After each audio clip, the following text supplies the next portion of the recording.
beautiful thing about an indiscriminate sell-off is it's like a bucket of cold water dumped on the hottest stocks in the market. And even after today's bounce, the red hots are still down dramatically from the recent highs. Take one of my faves, Beyond Meat. That's the maker of plant-based burger and sausage alternatives that came public last spring, immediately soared to the stratosphere, climbing to $239 in late July. Okay, that was too high.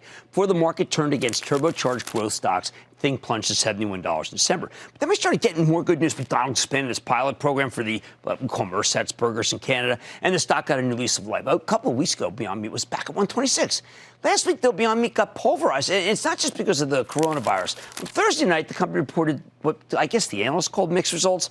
Their sales were much better than expected, up 212% year over year. The earnings were a little light for according to their numbers. More importantly, even though management gave incredibly bullish revenue guidance for the full year, the margin forecast was on the softer side. And they talked about sacrificing near-term profits to focus on aggressive growth, which is what I want. Freaked out some investors, though, and didn't help that the stock market was rolling over. So Beyond Meat plummeted 15% on Friday. We're making up some of those losses today. I think the estimates maybe got ahead of themselves because, to me, these results look pretty good. So at $96, is this thing worth picking at? Hey, let's check in with Ethan Brown, the founder, president, CEO of Beyond Meat, and a real visionary to get a better read on this quarter and his company's prospects. Mr. Brown, welcome back to Mad Money. Thank you so much. Thanks for having me. All right. Now, do we start immediately and eat, or tell us what we have here? Yeah, so these are our breakfast sausage. They'll be coming to retail soon. They're also in a lot of different food service organizations, such as Dunkin', Hardee's, Carl's Jr. Delicious, right? What I love about this product, delivers on our promise of eat what you love, where you love it, but be healthy about it and do something great for the planet. People think, my mom always said, don't talk to your mouth. But this is delicious. Thank you. Not available yet. People think, Ethan, you got a lot of competitors. Ethan, there's just, everyone's got in for you. You are not necessarily a traditional food company, though. Correct. You are something different. So therefore, they may be gunning against you, but they may not know who they're gunning against. Right. Thank you for asking. So we really are an innovation engine, and that's the way that we've always run the business over the last 11 years. We have a core platform across beef, pork, and poultry, and we're constantly innovating to close the gap between our products and the animal protein equivalent. The closer we get, the more and more consumers come into our brand. And so what's happening is consumers are hearing all this information about whether it's the human health implications of high levels of meat consumption or the climate implications or natural resource or animal welfare. Every day they're getting some piece of information on it. They want to reduce their animal protein consumption. Right. We're making that easier for them by creating products that enable them to eat what they love, to continue to enjoy those traditions and occasions, but do it with a plant-based meat versus an animal-based meat. I had the pleasure of spending a night with you eating truly delicious Beyond Meat with the chef, and it was a great night. I went on and I told my kids, and my daughter is a vegan, and she said, Dad, that's not at all. That's not what it's about at all. We like it because of what they do for the planet. Now, this must be a demographic that you own. Well, it's great. I mean, so if you look at the 40 and over set, a lot are coming in because of health, whether it's a doctor saying something about the heart or cholesterol, et cetera.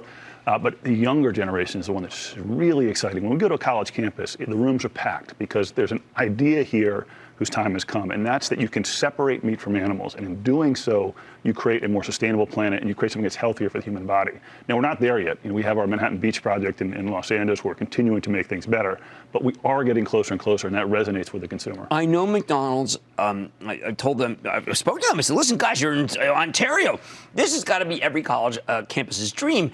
But I also know when I speak to the other guys in the same business, the actual franchisees, it's hard. They're not sure how to do it. But won't they be dragged kicking and screaming in the end? Well, I think if you look at the innovative leaders, and so we've been testing now with KFC, with McDonald's, with Hardee's, but we've also launched the chicken tenders. Yeah, absolutely. Launched with places like A&W and Carl's Jr. And then look at the Denny's and Del Tacos and Dunkin's, Starbucks in Canada, Subway in Canada. So the CEOs and the leaders of this sector that are leaning in are seeing something among the consumer. The consumer doesn't want to go to some of their places for salad. They want to go to have those traditional things that they really enjoy, and that's the value proposition that we create. The other thing that you do that I like is that you don't stop with this, which is delicious, but even the packaging you care about. Yeah. So sustainability is massive for us. It's one of our driving forces, and if you look at the Beyond Burger, compare that to an animal protein equivalent.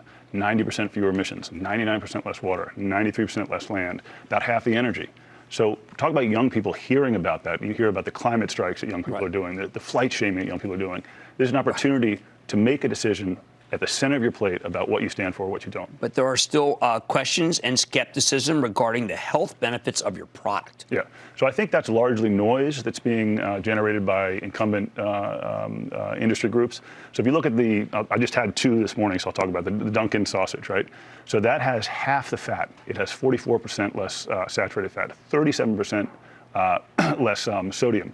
It's got more protein and more iron.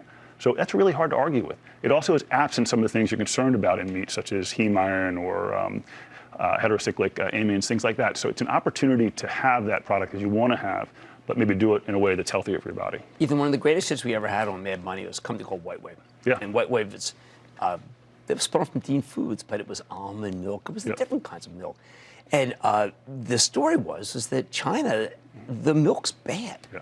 So in the end, Danone bought this White Wave for a triple. Yeah. I have to believe the Chinese have to be, when this thing clears, and it will because it's 1.5 billion people, that this is their hope. Yeah, so if you think about, in the comments I made in our last earnings call, if you're interested in go back 20 years in Amazon as a small, profitable online bookseller, this is not the stock for you, right? I am very interested in what Amazon did in terms of reinvesting and continuing to grow. Right now is a moment in time for us. It's an opportunity for hyper growth. So I'm looking very serious at Asia. I've made a commitment that we're going to be producing in Asia by the end of this year. We'll do that regardless of, I think, of this health epidemic occurring right now. But think about the swine fever there. Right. So 50% of the herd was culled. We've forgotten about that already because of this next thing. Right. That's 25% of the world's hog population. I came out of the fuel cell industry. If there had been a disruption to the internal combustion engine manufacturing infrastructure where 25% disappeared overnight, we'd be going bananas trying to leapfrog and put hydrogen or electric drive technology in its place. That's our opportunity right now. We have to be active in China regardless of what's going on. You look at the EU, we're putting production in the Netherlands at the end of this month. We'll be up and running. So this is a time of hyper growth. I've ruled out nothing. We're looking, we could potentially make acquisitions in the supply chain or adjacencies. We are doing everything we can right now to grab as much market share as we possibly can.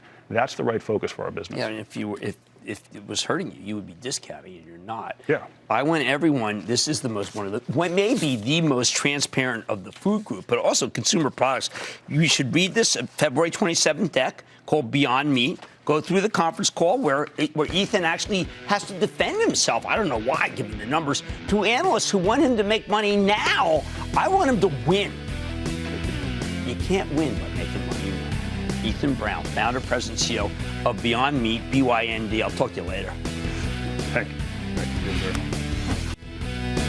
Don't miss a second of Mad Money. Follow @JimCramer on Twitter. Have a question?